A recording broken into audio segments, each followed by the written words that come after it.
Et vous, que feriez-vous si vous attrapiez un léprechaune? Quelque part en Irlande, un fermier vaque à ses occupations. Il est en train de retourner sa terre lorsque, soudain, sous l'une de ses plantes, il aperçoit un tout petit bonhomme. Et ce petit bonhomme, il a une grosse barbe rousse et il a un air un peu malin. Et surtout, il a des habits verts avec un grand chapeau. Oh, c'est sûrement un léprechaune, se dit le fermier. Alors il l'attrape, le léprechaune, par le bras. Il le soulève comme ça, il fait « Ah ah !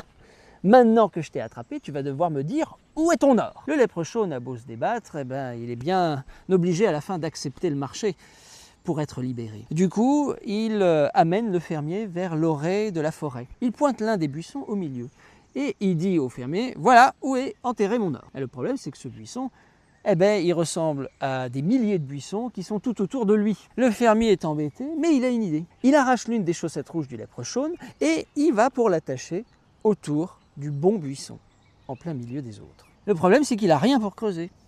Alors il doit aller chercher ses affaires.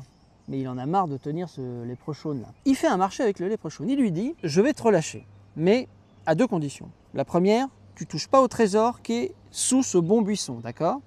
Et la deuxième, tu touches pas à la chaussette rouge. » Le léprechaune, pour être libéré, eh ben, encore une fois, il est obligé d'accepter.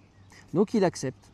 Et il va tenir sa promesse. Le fermier le relâche et court vers son établi afin de récupérer un maximum d'outils, des pelles, des pioches et même une lampe frontale, parce qu'on ne sait jamais, ça se trouve c'est profond. Il est tout content, il va pour aller chercher son trésor en sifflotant, il arrive devant le buisson et en fait, il se rend compte que tous les buissons qui sont devant lui et qui sont exactement pareils ont tous une chaussette rouge.